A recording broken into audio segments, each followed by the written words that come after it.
Previously on Focus. I was afforded the opportunity, thanks to Harv at Bad Boy, the ability to shoot at the Palladium, and not a lot of people, you know, there were cameras in there for sure, but it was a very select crew of people.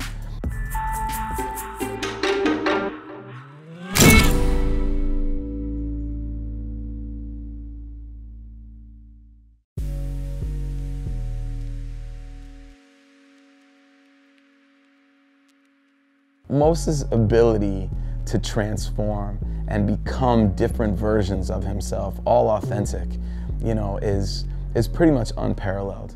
This particular shot, we decided just to go down by the water.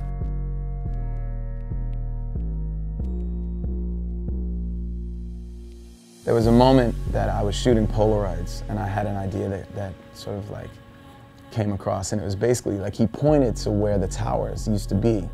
Right, so I did one version of him pointing to the towers here, and then a second Polaroid over there where he pointed to the second tower. So he's on the outside of the frames, pointing this way to where the towers were. And, you know, we were just kind of speaking about, you know, just a moment of sacrifice, of lives lost, of, you know, just big-hearted New Yorkers that really like show up for their own.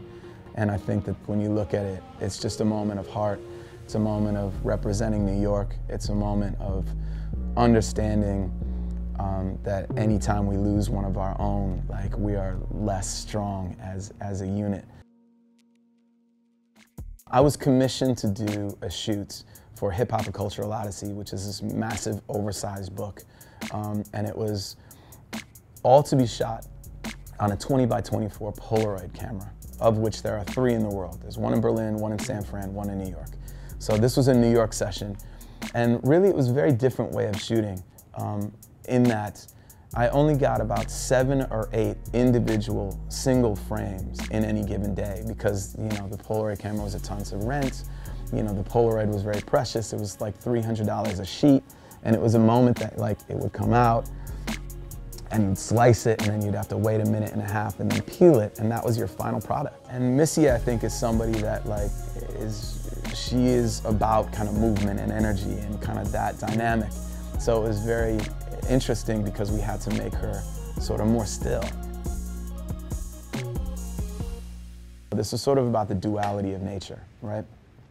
That there is a calm, introspective, reflective kind of version of him that thinks about all of this stuff that he's going to deliver with this like high energy emotion, you know. So it was sort of the balance of these two kind of worlds, and I would constantly have to reset him, you know, like, okay, cool, we got that with the hands and the loud scream, you know, let's do the calm of that. I want you to close your eyes. And there was just kind of a moment of peace, and then he would go into this like introspective, reflective, different poses that we would do. Again, hands being hugely expressive for me were very much a part of what we were creating, but I just remember somehow this reset had almost as much power as anything animated that was done. And I think the image certainly that we presented is just sort of him in this moment of calm. Like, I don't really have to say too much. I'm Kendrick, you know what I stand for, and it doesn't have to be all the bells and whistles and craziness. It's like, I'm dominating this frame.